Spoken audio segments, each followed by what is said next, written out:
அந்த காலத்துல எல்லாம் ஒரு பேனர் வைப்பாங்க, கையில் காசை வச்சுக்கிட்டு போய் பார்ப்பாங்க. யார் படம்?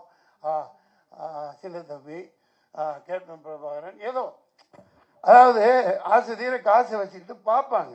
ஒரு தேட்டரில் பேனர் இருக்கணும், பேனரே வைக்க மாட்டேங்கிறாங்க. இல்லை சார் எல்லாம் ஆன்லைனில் வந்துடுறாங்க.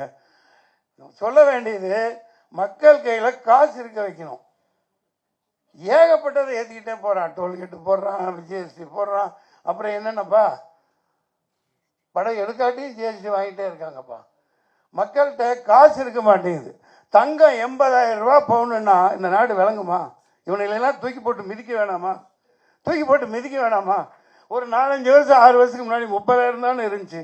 ஏன் ஏற்ற வர்ற?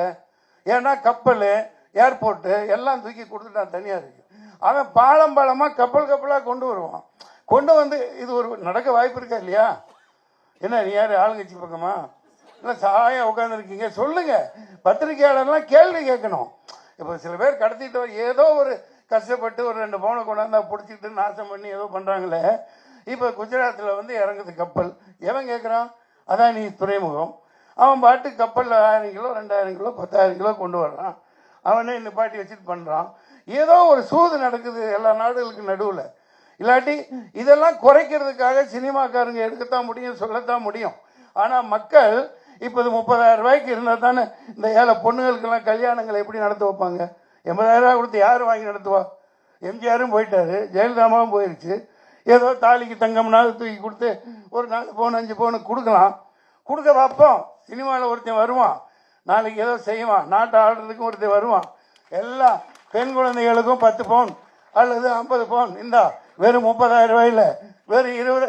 அதை கொண்டாங்களா? அதை விட்டு போட்டு இந்த நாதாரிங்க கண்ட இதுக்கு வீணாக செலவு பண்ணிட்டு தெரியுறானுங்க. தான் பயணம் பண்ணுறதுக்கு 8,500 கோடி. எரிச்சலாக இருக்குது. சம்பாரிச்ச காசை வீட்டுக்கு கொண்டு போக முடியல, வீட்டில் வைக்க முடியல. யார்கிட்ட எப்படி சினிமா பார்க்க வருவான்? நீங்களே சொல். நீ 200 தேட்டர் போடு, 400 தேட்டர் போடு, காலியால் ஓடுது. தேட்டருக்காரர் என்ன சொல்லுவார்? சார் 10 பேர் ஆடியன்ஸில் எங்களை போட்டு கொடுங்க சொல்கிறாங்களா இல்லையா? காசு இங்கேருந்து வரும், மக்கள்கிட்ட இருக்க விட்டா தான்ப்பா. அதனால் இந்த மத்திய அரசும் மாநில அரசும் நாளைக்கு ஒரு சட்டம் போடணும். எல்லாரும் பேங்க் பேலன்ஸ்லையும் 2 லட்ச ரூபாய் இருந்துக்கிட்டே இருக்கணும். போடு. நீதான் 20 லட்சம் கோடியை வச்சுட்டு உட்காந்துருக்கியப்பா.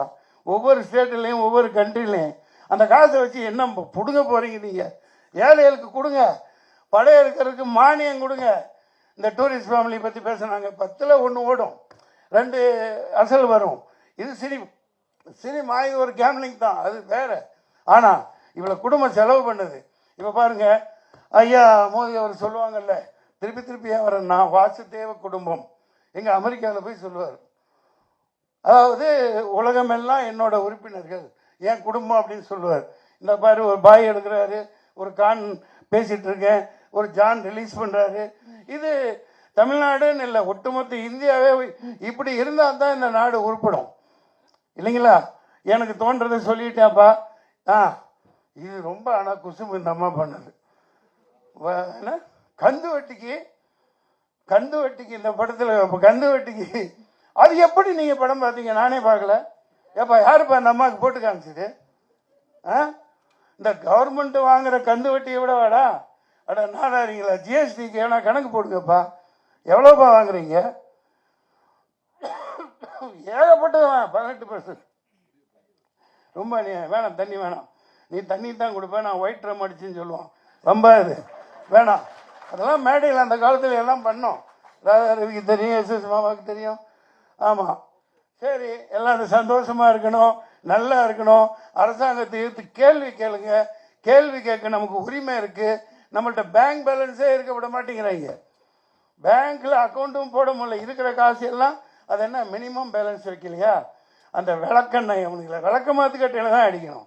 ஏன்டா அந்த இப்போ 5 வருஷத்துக்கு முன்னாடிலாம் அந்த இது கிடையாது. என்ன காசு ஒரு 150 ரூபா இருந்தால் கூட அதுக்கு இன்ட்ரெஸ்ட் போட்டு நமக்கு கிடைக்கும். இப்போ இருக்கிற காசை கோயந்தா பண்ணிடுறான். தெரியாதனமாக பணத்தை போட்டால் அவன் இப்போ சொல்ல வந்தேன், அப்படியே விட்டுட்டேன். அந்த 2 லட்ச ரூபா போட்டான் இல்லையா இன்சூரன்ஸ்காரன், அதோடு சேர்த்து இருந்த காசையும் பிடிங்கிட்டான். ஏன்டா நான் கையெழுத்து போட்டது ஆட்டோமேட்டிக்காக அவன் எடுத்துக்குவானா. ராக் கொள்ளக்கார மாதிரி நடத்துறானுங்க இந்த பேங்க். இதெல்லாம் உதைக்கணும். அஜித் ஒரு படத்தில் நல்லா சொல்லியிருப்பார். ஸோ மகாகந்தன் டைரக்டர் மகாகந்தன் மகா கஞ்சனா தான் இருக்கக்கூடாது, மகா கந்தனா இருக்கலாம் இல்லையா? கந்தா கடம்பா கதிர்வேல ஞான பண்டிதா அப்பனே முருகா ஐயா மேலே கூப்பிடுங்க, நல்லா ஓட வைப்பாங்க. அது நான் என்ன பண்ண போறேன், நல்லா இருந்தா ஓட போகுது. ஆமா, நல்லா செக்கச்சேன்னு அழகா தான் இருக்கிறான். ஆமா, நம்ம ஜெயம் ரவி மாதிரி யாரையும் போய் கட்டிட்டு மாட்டிக்காதையா, பம்பா போயிடும். சரி, என்னமோன்னு அவங்கவுங்க வாழ்க்கையை அவங்கவுங்க பார்த்துக்கிறது தானே. சரிங்க ஐயா, போயிட்டு வரேன், சந்தோஷமா இருங்க. 4-5 இஷ்யூ தீர்க்கப்பட வேண்டியது. மக்கள் கையில பணம் இருக்கணும், இந்த அரசாங்கங்கள் அதுக்கு ப்ரொவைட் பண்ணணும். நாசமா போறதுக்கு பணத்தை செலவழிச்சு நாட்டை நாசம் பண்றதை விட சினிமாவை வாழ வைக்கணும்னா சினிமாக்காரங்க இவங்களுக்கு வசதி ஒன்றும் பண்ண மாட்டேங்கிறாங்க. அதுக்கு ஏதாவது ஒன்று செய்யணும் இல்லைங்களா?